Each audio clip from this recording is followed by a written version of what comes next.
Isang bagong araw na naman ng pakikipagsapalaran.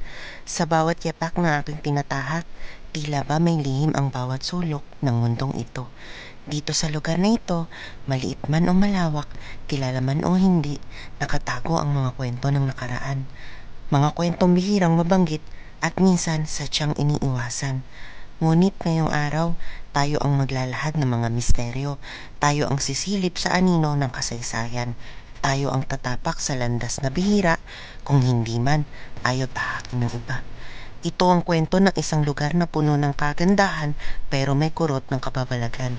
Habang ang araw ay unti-unting lumulubog at ang hangin ay nanlalamig, pakiramdam ko'y may matang nakamasid. Mga yapak na tila sumusunod kahit na ako lamang mag-isa. Handa ka na bang sumama sa isang biyahe na hindi mo malilimutan? Lakbayin natin ang isang paraisong may lihim, isang paglalakbay na puno ng tanong, takot at paghanga. Ako si Scarlett at ito ang aking kwento at isang biyahe patungo sa abandonadong village.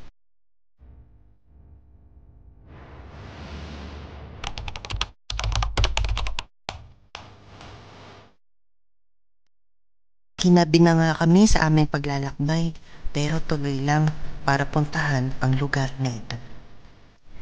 Abandonadong village, luma at puno ng katatakutan. Tahimik, masyadong tahimik ang lugar na ito. Para bang kahit ang hangin ay natatakot ng dumaan. Ito ang dating masiglang baryo na ngayon nilamon ng katahimikan at paglimot. Walang naiwan kundi mga sirang bahay, kalawangin at ang mga bubong at ang mga kwentong hindi muling binigkas. Ayon sa matatanda, bigla na lang nawala ang mga tao rito, parang bula. May nagsasabing may isang nilalang na naninirahan sa kagubatan na unti-unting isinumpa ang buong lugar. May iba namang naniniwalang pinagmumultuhan ito ng mga kaluluwang hindi na nakakatawid sa kabila. Bawat pinto na dumadampi sa hangin, bawat halakhak na tila dumadaan sa likod mo, at bawat aninong sumasayaw sa dilim. Lahat yan babala. Hindi ito basta abandonadong baryo. Ito ay isang libingang bukas ang mga mata. Handa ka na ba? Huwag kang bibitiw dahil sa lugar na ito, hindi lahat ng pumapasok ay nakakalabas pa.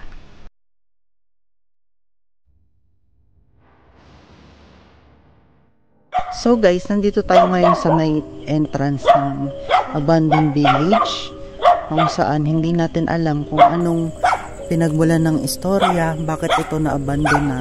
So i-explore natin ngayon to guys. So meron lang ako ilaw sa harap, wala akong pill light, wala akong dalang flashlight, and magso-solo exploration tayo. So sa unang guys, gubat to, ang gilid. Tapos sa mga sabi-sabi nila may mga punso rito, ganyan. At tulad nito guys, na-abandon na tong bahay na to. Isang hilera sila. Ayan, kita nyo ba? So kapag pinasok natin tong unang bahay, ito, maganda pa siya, kaso maliit. Pero bakit kaya na-abandon na tong bahay na to? Oh, maganda pa siya. O, diba? Maganda pa ng niya. And then, yung CR niya, ay bago pa. Ano kayang dahilan? Ba't kaya na-abandon na to? Oh my gosh. Tapos dito, parang kakaiba yung amoy dito. Oh. Parang may kakaiba rin tunog. Tapos, ayan. Kita nyo ba? Diba? Ngayon, pag nilakasan natin yung ilaw, dito, simulan natin dito mag-explore. Oh my gosh. Ay, may kambing na nakatali doon. Siguro, inaalagaan ng caretaker na yun dito yung lugar na to. Pero sabi-sabi nila guys, kaya daw hindi daw to nag-success tong village na to. Kasi marami nga daw napaparamdam. Tsaka hindi natin alam yung totoong dahilan. Tingnan mo, mahirap na siyang pasukin. And then, pag sinilip mo siyang gano'n, ito, may CR ulit. Oh, bago pa yung mga toilet. Tapos, tingnan nyo. Oh, maganda ganda. May supply pa ng kuryente, may switch pa ng ilaw. Tapos kulang lang ng ano to, pintura. Pero pag sinilip mo to dito sa may bintana, gubat. Ayan. Kita nyo ba yun, guys? Gubat siya. And then, pag pinasok pa natin yung iba pang lugar, ito makikita natin. Parang mahirap na siyang pasukin. Ito mga hindi dapat to apakan. Ito lababo nila. Mahirap to apakan. Sobrang sukal, guys. Baka may ahas dito. Diba? Oh my gosh. Iba yung pakiramdam dito. Oh. Tapos na ano ko na parang may nag-uusap. Ayun yung narinig ko, parang may nag-uusap. Ito yung sa may kabilang part, guys. Oh. Ito yung pintuan nila.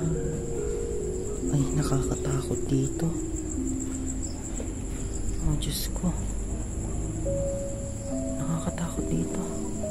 Ang dilim. Oh. Oh my God. Ano yun? Parang may nasulot sa akin, gagi.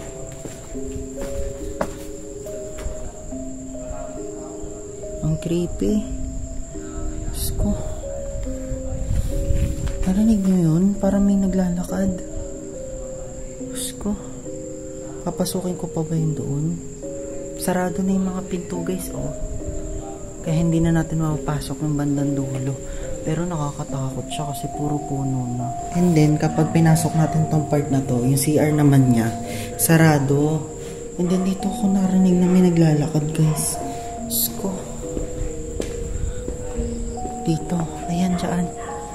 Ano kaya yun? Nakakatakot naman dito.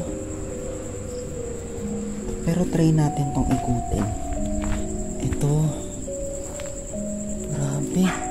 Yung mga structure ng mga bahay pare-parehas.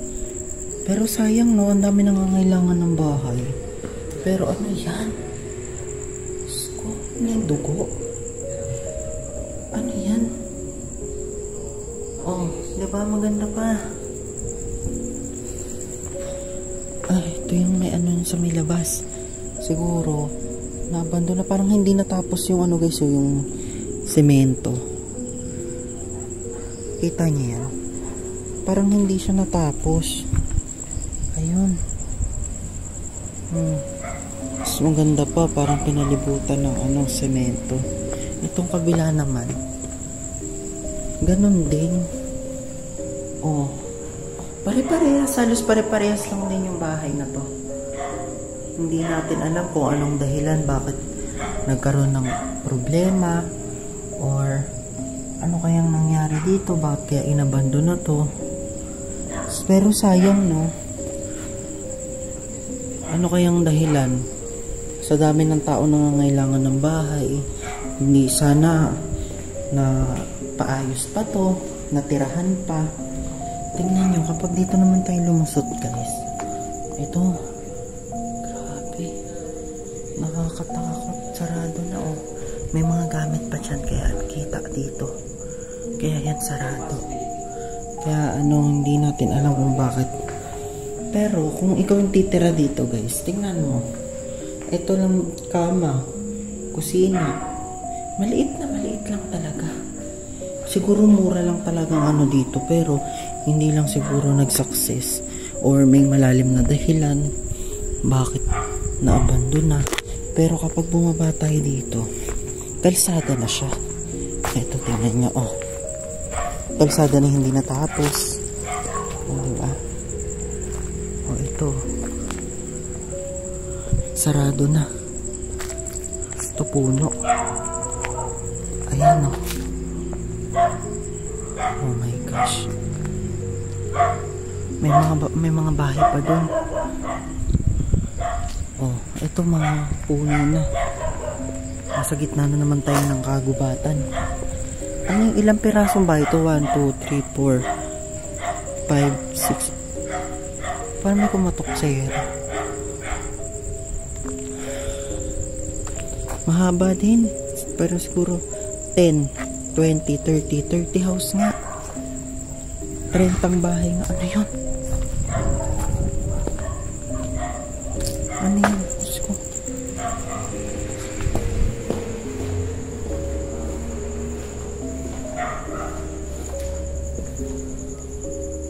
So guys, wala naman paramdam dito so far.